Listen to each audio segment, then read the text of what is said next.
So, let's talk about 2025. It's August 19th as I write this, and for months a public health crisis has been unfolding in Texas, one that many thought was a relic of the past. The story of the Texas measles outbreak didn't begin with a bang, but with a quiet, insidious creep. It started in late January with a few scattered cases that initially seemed manageable.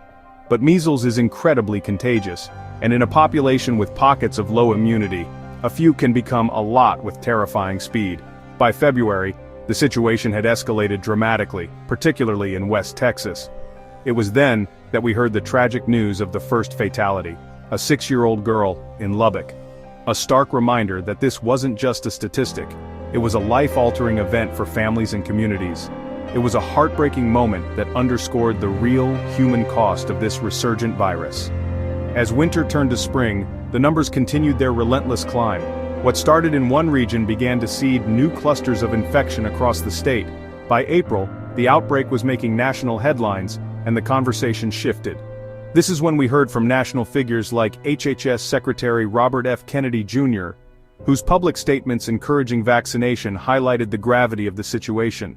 It was a moment that showed just how serious things had become, when even those who had questioned vaccines were now urging people to get this specific one. The outbreak had forced a difficult and, for many, unnecessary public conversation. The summer months brought a grim sort of stability. However, the embers of that fire had already been carried eastward. Cases traced back to the West Texas cluster began flaring up in places like Lamar and Fannin counties. And that brings us to today, mid-August 2025. While the worst of the surge appears to be over in the original hotspots, the state is not entirely in the clear.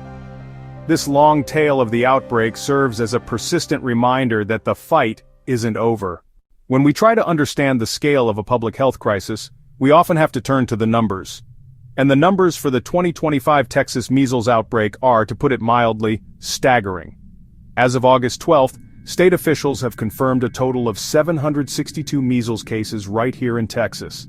That number represents 762 individuals, each with families and friends who have endured a painful and dangerous illness. It's the largest cluster of measles cases the United States has seen since the virus was declared eliminated back in the year 2000. It's a devastating reversal of one of the 20th century's greatest public health triumphs. Of those 762 people, 99 have required hospitalization. This means that for more than 1 in every 8 people who contracted the virus, the illness was so severe that it necessitated advanced medical care. Measles can lead to serious complications like pneumonia and encephalitis, which is a dangerous swelling of the brain. These hospitalizations represent immense strain on our healthcare system. Each hospitalization is a story of fear, uncertainty, and a difficult, painful recovery from a disease that a simple shot could have prevented. And then there is the most heartbreaking statistic of all, the fatalities. The 2025 Texas outbreak has resulted in the deaths of 2 school-aged children. One was a 6-year-old girl who passed away in Lubbock back in February, marking the first measles death in the entire country since 2015. These are not just numbers. They are profound losses that leave permanent voids in families and communities. When we place the Texas numbers in a national context, the scope of the crisis becomes even clearer. Texas alone accounts for about 3 out of every 4 of all reported infections nationwide. The geography of the 2025 Texas measles outbreak tells a crucial story about how modern outbreaks spread. The initial epicenter was in West Texas, specifically in Gaines County. This region became the focal point of the crisis, representing the largest single cluster of measles cases our country has seen in over 2 decades. For weeks, the vast majority of new cases were reported from this area. The spread wasn't random. It followed pathways of human connection and community. While Gaines County was the heart of the outbreak, the virus didn't respect county lines. As people traveled for work, family visits, or community gatherings, they unknowingly carried the virus with them. This is how the outbreak began its eastward march across the state. Cases that were genetically linked back to the West Texas cluster started appearing in other regions. This classic pattern of transmission, known as seeding, is what makes modern outbreaks so difficult to contain. In a world where we can cross vast distances in a matter of hours, a localized health issue can become a statewide or even national problem with incredible speed. More than a month after the last new case was reported in Gaines County, the battle was still being fought hundreds of miles away in East Texas. Specifically, Lamar and Fannin counties became new areas of concern. This geographic leap demonstrates a fundamental truth about infectious diseases. We are all connected. The health of one community is intrinsically linked to the health of another. As of today, state health officials have confirmed that Lamar County is still experiencing ongoing measles transmission. This lingering presence serves as a constant reminder that even when the main fire is extinguished, hotspots can continue to smolder. So, why did this happen? Why did measles, a virus we had effectively eliminated, come roaring back with such force in Texas? The answer lies in a concept that epidemiologists call community immunity, or herd immunity. To prevent outbreaks of a highly contagious virus like measles, a very high percentage of the population, around 95%, needs to be vaccinated.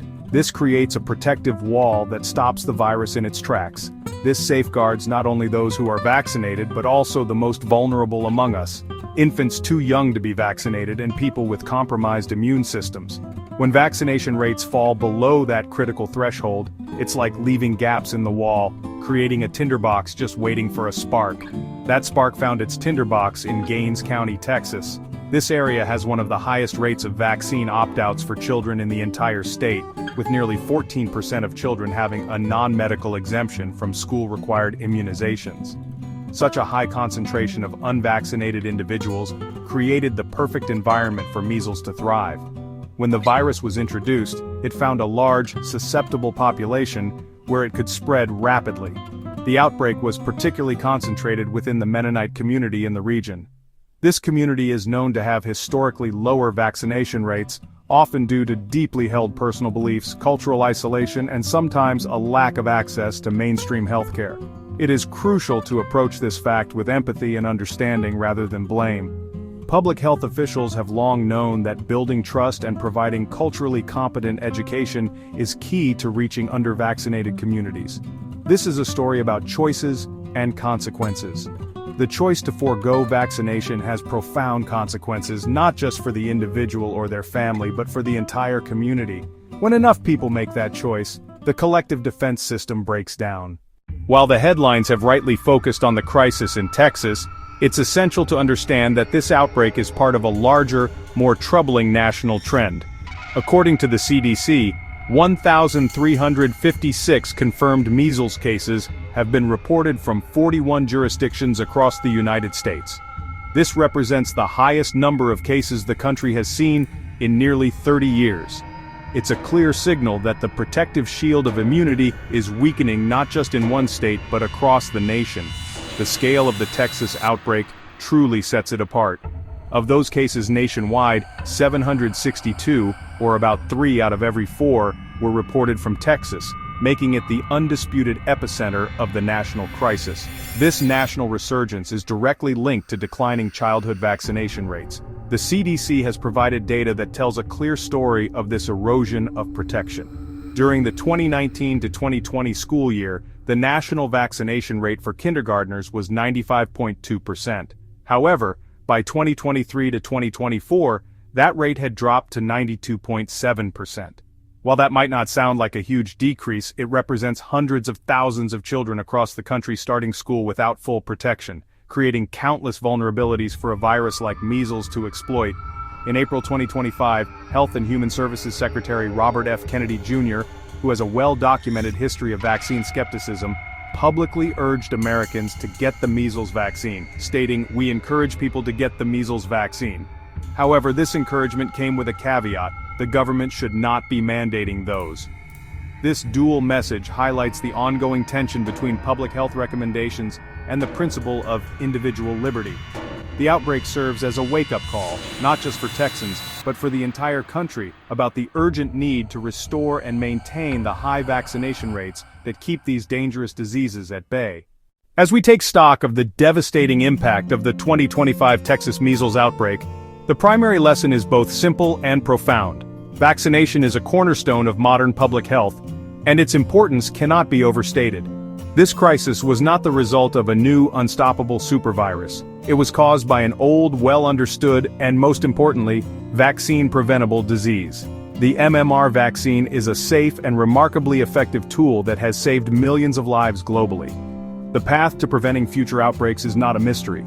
It begins with each of us taking responsibility for our own health and the health of our community. The first and most critical step is to ensure that you and your family are up to date on all recommended vaccinations, including the MMR vaccine. If you are unsure of your vaccination status, now is the time to talk to your doctor. It is a simple, proactive step that provides powerful protection for yourself and contributes to the collective immunity that shields the most vulnerable people around us, the infants, the elderly, and the immunocompromised, who depend on the rest of us for their safety. Beyond our personal actions, we must also become better advocates for science and public health.